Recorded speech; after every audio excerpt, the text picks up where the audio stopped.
አውግቸው ማለደ ባላለው የቅማንት ዲሞክራሲ ፓርቲ ሊቀመንበርና የጎንደር ከተማ ምርጫ ክልል 1 እጩ ተወዳዳሪ ነኝ። ዛሬ ላይ በሁሉም የምርጫ ጣቢያዎች በሚባል ደረጃ ያሉ ወኪሎቻችን አስቀምጠን ሁሉም ጣቢያዎች እየተዟዟርን ለማየት ሞክረናል።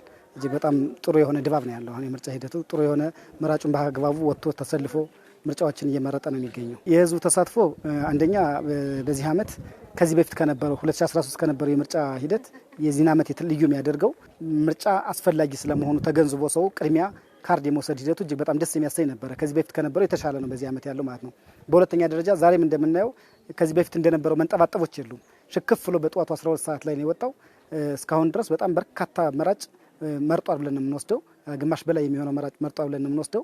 ይሄ ደግሞ የሚያመላክተው ምንድነው? ተሳትፎውን ማህበረሰቡ ለምርጫ እየሰጠ ያለው ልዩ ትኩረት ማመላከቻ ነውና ጥሩ የሆነ ተሳትፎ እንዳለ ነው እየገመገም ነው ማለት ነው። ከዚህ በፊት ከነበረው የተሻለ ነው ብለን እንድንገመግም ያደረገን አሁን ዛሬ ላይ ሌሎች ምርጫ ጣቢያዎች ላይ ነበርኩ። አሁን ቆይቼ ነው ወደዚህ የመጣሁትና ከዛ ያየሁት ማህበረሰቡ ለመምረጥ ያለው ፍላጎትና እንዲሁም ደግሞ ስርዓት ማስጠብቆ ተሰልፎ ወላዶችን ነፍሰ ጡሮችንና አዛውንቶችን እያስቀደሙ የመምረጥ ፍላጎቱ ቅድም ሳነሳ እንደነበርኩት በህዝብ ዘንድ ተቀባይነት ያለውና የመረጥነው መንግስት ይምራን የመረጥነው ወኪል ይወክለን የሚል ፍላጎት የተሻለ አይነት እይታዎች እንዳሉ ለማየት ሞክረናል። የአካል ጉዳተኞችንም ባይኔ አይቻለሁ፣ ሴቶችንም ባይኔ አይቻለሁ፣ አዛውንቶችንም እንዲሁም ነፍሰ ጡር የሆኑ እናቶች ከፊት እየቀደሙ እንዲሰለፉ ሲደረግ ለመምረጥ መምጣታቸው በራሱ ምን ያህል ለምርጫው የሰጡትን ከፍተኛ የሆነ ግምት ማሳያ ስለሆነ እሱ ላይ የተሻለ ነገር እንዳለ ለማየት ሞክረናል።